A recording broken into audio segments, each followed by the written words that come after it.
Quilt Nation, Quilting Marine here. So we're still working on our Kaleidoscope quilt. All right. So I'm just gonna cover a couple of things that I maybe missed before. All right. I'm not gonna make this a long video, but some things you might want to pay attention to, especially new quilters. Okay. So over here we have our pieces already put together, right? So look, so when I put these together, when I do this seam right here, all right, to keep them all aligned and straight, what I want to do is when I take it to the machine, I want my 1/4 inch seam to either start in this crease. All right, there's a crease right here. I don't know if you can see it. I should have had a pen ready, but right here. Okay, here we go. I'm sorry. So right here is where the 1/4 inch seam should start.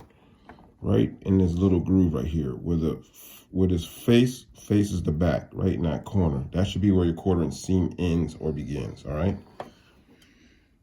So we put it on the machine. Got it on my brother PQ 1500 SL, my trusty Dusty. Okay. We'll talk about that later.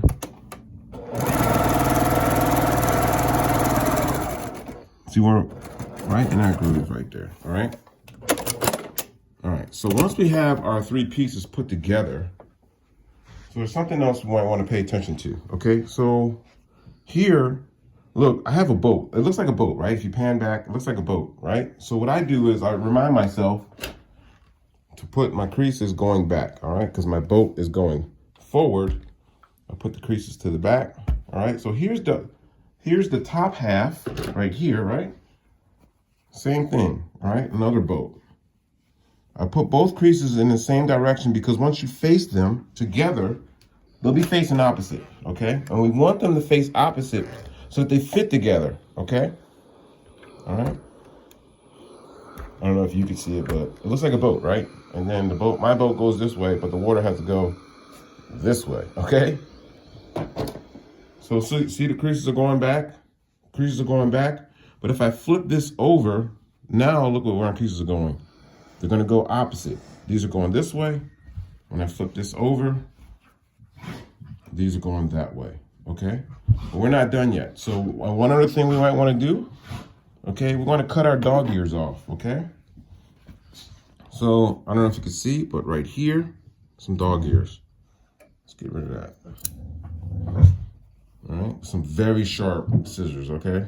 These are my 8-inch scissors, and they are very sharp. So, and right there. Every now and then you'll have one right here, but sometimes I'll cut the dog ear down so when I put them together, there's no bundling, or it's not all thick and stuff, okay? There's the bottom half, dog ear, dog ear. Okay, so now we have our 2 halves, right? All right, so we're gonna go to my cutting mat because I want to show you a couple of things. All right, let's go to the cutting mat. Okay, we're at the mat. So once you start putting your pattern together, all right, and you start, putting together your kaleidoscope, all right, and they're going together really nice. You're gonna notice, all right.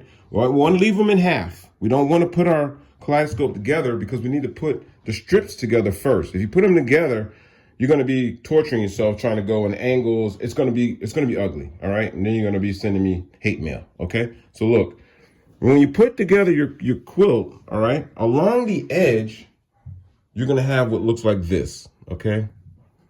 It's going to be like this look along the edge. See this gap right here? There's going to be gaps like that along the edge, okay? And you're going to need to fill that. But of course, you're not going to fill it with a complete kaleidoscope. You're only going to need half, okay? So what I've been doing is cutting these halves to fill my edge, right? So you're going to put a half here, then flip this around, and then put it there, and then look what you have. You have a straight edge, all right? And this is how we're going to put the quilt together, okay? These are how we're going to put our blocks together in strips, all right? So if I pull this like that, right? That was an awe-inspiring moment for me, all right? I have to be honest. I watched Donna Jordan's video, and Donna Jordan had me blown away. She's a great quilter, and I love watching her videos. But look, so this is what we do. We separate them, right? and then we just do a strip. We'll do this strip first, then we'll put it back on the table or the wall, whatever you're using for display. And then we'll move over, we'll do another strip, all right? And then we'll put those two strips together, right? And then the magic starts to happen. You see that? Okay, so now I have these spares because, you know, on my wall, I need to fill the final edge. Okay, so let's go ahead and take these two right here. Let's take, all right. So look, when it comes to putting the pattern together, I just like the end result. There's people who have a great eye for this thing. I don't, all right? I have to use my wife's eye because my eye is crooked when it comes to looking at color coordinating and putting the patterns together, okay? So another trick to this is your camera won't lie. Your eye will, but your camera won't. So I looked at my wall through a camera, and this is what I got, okay? So let's put these on the wall. All right, that's gonna be Gracie and Darrell playing. Hey! All right, so I'll put this one right here. This is a half. Here's another half. Put it right there. So here's another two right here. Let's go and put these two on the board. Let's go ahead and put this one in here. All right, so don't worry about the spacing you got because it's on the wall. So all I do all day is pick these up off the floor because I don't have a space safe enough or big enough to do it on the floor or on the table. But do it on the floor, the dog's gonna take over, and it's gonna be an all-day event for me. Okay, let's put one of these on there. Okay, so this is what we have. Okay, this is it. I'm not gonna do anything. I'm not gonna move it anywhere. I kind of wanted to put the brightness over on this side and some darkness on that side.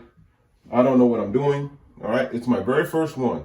So what we're gonna do next is we're gonna start putting our strips. We're gonna pull this strip down. We're gonna put it together. Then we're gonna move over, pull that strip down, put it together. Okay, so remember, once you put it together, this is gonna shrink significantly, okay? Because we still gotta put our strips together. No worries though, okay? This is where we are, all right? We're still working Kaleidoscope. But look, I love it. So we're gonna come right back. We're gonna do another one. I think I worked the kinks out. And we're gonna work another one because I kind of like this kind of thing. You know, I love the detail in it and having to be really exact. I love that part, you know? But remember though, it's only fabric and it's only thread. Don't wrap yourself around a wheel on it, okay? It'll come together. So look, I'm not some expert in this. I'm learning it just like you are. Look at this over here. Look at all this. These are all look, I'm not scared. Look, these are all the cuts that I made that were horrible. And it's a waste. And my wife is like, because that's, you know, it's a waste. But I'm not worried about it because it's only fabric and it's only thread. No one's gonna die over that. But yeah, this is an experience for me, a learning experience. So I hope it is for you. I hope you're learning from it. Let me make the mistakes so you don't have to. I'll waste, you learn. How about that? Okay. So this is it. So next video, we're gonna pull these down. We're gonna start putting them together, and hopefully we'll have what looks somewhat like a kaleidoscope quilt. But we're gonna come back and do one with some other color, some brighter color, and a little less going on, I think. Okay. So thanks for watching. The dogs say please subscribe, and remember, it's only fabric and it's only thread.